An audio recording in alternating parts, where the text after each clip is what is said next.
muestra cómo él primero llega al Perú y la minería es a lomo de bestia, ¿no? La flotación de los minerales, todos los procesos de los minerales son a lomo de bestia recién, ¿no? Y cuando él llega, él comienza a cambiar el estado de cosas porque viene ¿de dónde? De Alemania y de Viena, la potencia de la siderurgia. Entonces él viene con estas ideas de traer a Siemens, de traer todas estas tecnologías nuevas. Se hace muy amigo de Antúnez de Mayolo, se hace muy amigo de Pedro Paulet. De Marco Aurelio de Negri. De Marco Aurelio de Negri.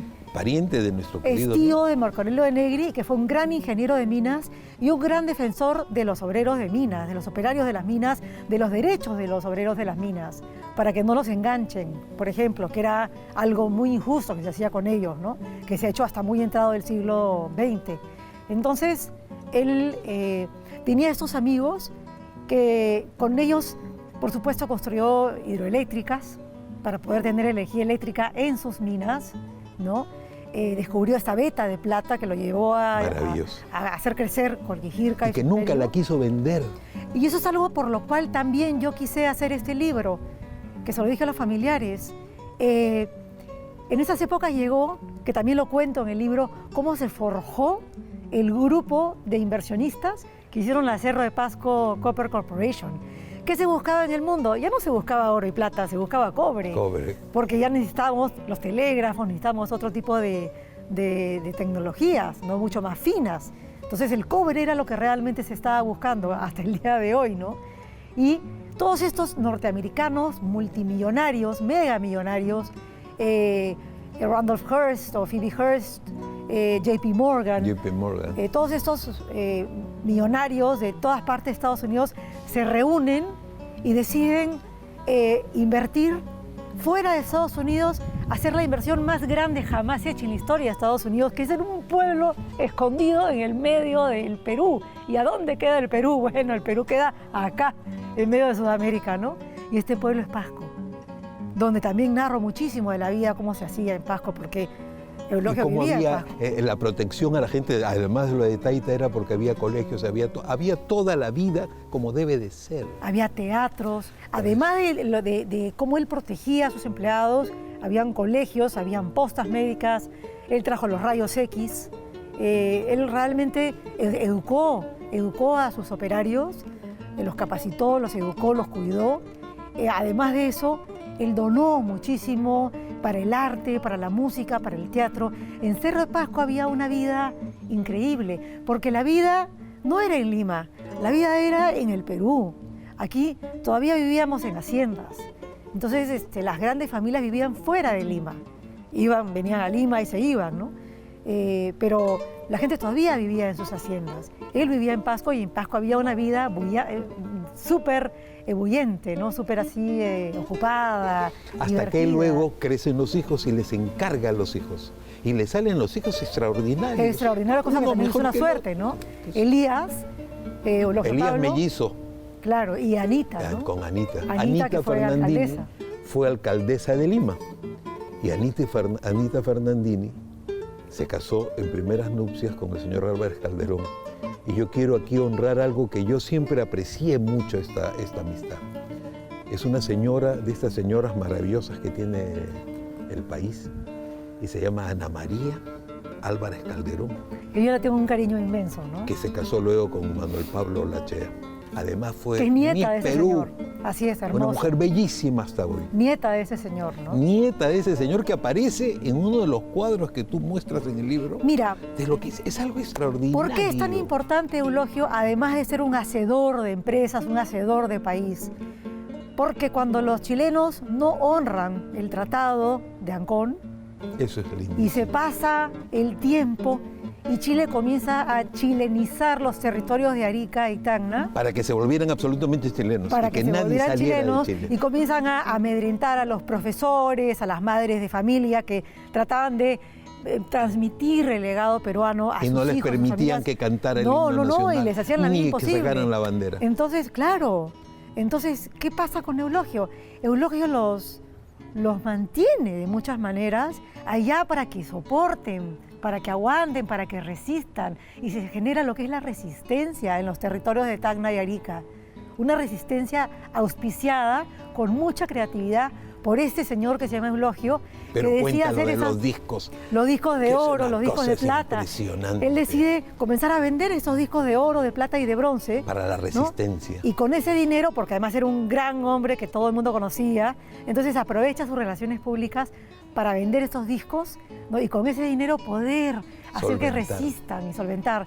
Era muy amigo de Leguía, que también es un personaje del cual algún día me gustaría escribir. Qué lindo lo que hablas. Acá hablas muy bien de él. Porque Leguía, como yo digo, le da su piel al Perú. Eso lo decía Leguía.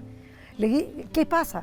Leguía define las fronteras, los límites del Perú, cosa que ahora, más que nunca, con este impresentable que tenemos de presidente, deberíamos tener muy en cuenta. La soberanía nacional en tiempos de Leguía es rescatada y se comienzan a delimitar las fronteras, ¿no? Por eso Entonces, es importante que estés tú acá. Por eso es importante que todo el mundo sepa que esto sí es posible. Y esto se cuenta en el libro, ¿no? Pero por eso te digo, es necesario que sepamos todos que así es el bien actuar, no es de otra manera. No. Y, por ejemplo, Eulogio parecía mirar como deberíamos de mirar los peruanos, ¿no? A larga distancia, proyectarse a 30, 40 años cuando ya no vive ni siquiera él. Así deberíamos de ser los peruanos, poder hacer planes maestros que puedan abarcar varias generaciones, aunque ya estemos muertos nosotros, saber que nuestros hijos y nietos van a poder gozar de aquello que nosotros hemos cultivado, que no vamos a ver la cosecha de aquel esfuerzo, pero sabemos que ya, por lo menos hemos sembrado esa semilla, ¿no? Y Eulogio era de esa camada, ¿no? Como también lo era Leguía. Y Leguía, en su discurso del 29, donde Eulogio también estaba, él habla de Olmos, del proyecto Olmos, que se demora tanto en hacerse, ¿no? Y yo digo, ¿cuántas veces o cuántos proyectos como el de Olmos no podríamos hacer los peruanos trasvasando aguas de la vertiente oriental a la vertiente occidental para poder regar todo este sediento desierto y poder sembrar arándanos, tomates, uvas, paltas, espárragos y sabe Dios cuántas cosas más que el mercado internacional necesita, y tenemos ahí las tierras listas para poder, porque nosotros podemos sembrar todo lo que nos da la gana. Y este señor no solamente era minero, era ganadero, tuvo, no me acuerdo ya cuántas, cientos de miles de cabezas de ganado, de lana de ganado escocés, por ejemplo. Por eso es que yo meto a mi abuelo como si fuera un ganadero escocés, porque mi abuelo era Mifflin, de familia escocesa, sino que también se convierte en agricultor en la costa, ¿no? Entonces, amaba la tierra y amaba el Perú, ¿no? Y dona aviones en la época del problema con Colombia.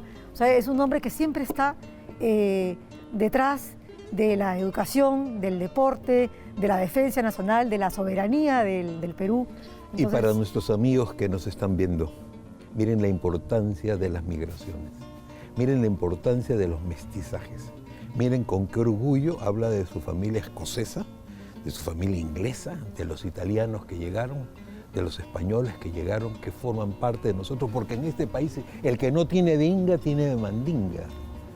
Y esto es una de las razones maravillosas de las gentes que han formado este país, que nos resistimos a que no sea el país que narra Josefina Barrón y que descubre a este personaje extraordinario que usted y yo, a partir de ahora, de repente un poco más yo, porque es iqueño como yo, don Eulogio. Hay momentos lindos Fernandini. en el libro donde se habla de Cerro de Pasco y de la vida de Cerro de Pasco, y de repente ves una cantidad de apellidos italianos, croatas, ingleses, ¿no? Y españoles, y de repente te das cuenta de que tienes amigas con esos apellidos y que seguramente sus abuelos y que los has sus bisabuelos conocido, que han vivido en Cerro de Pasco, ¿no? Y todos vienen de mucha gente en esa comunidad enorme que había en Cerro de Pasco, donde habían no sé cuántos, más de 10 cónsules, estaban ahí metidos, ¿no? Porque había pues donde había minería,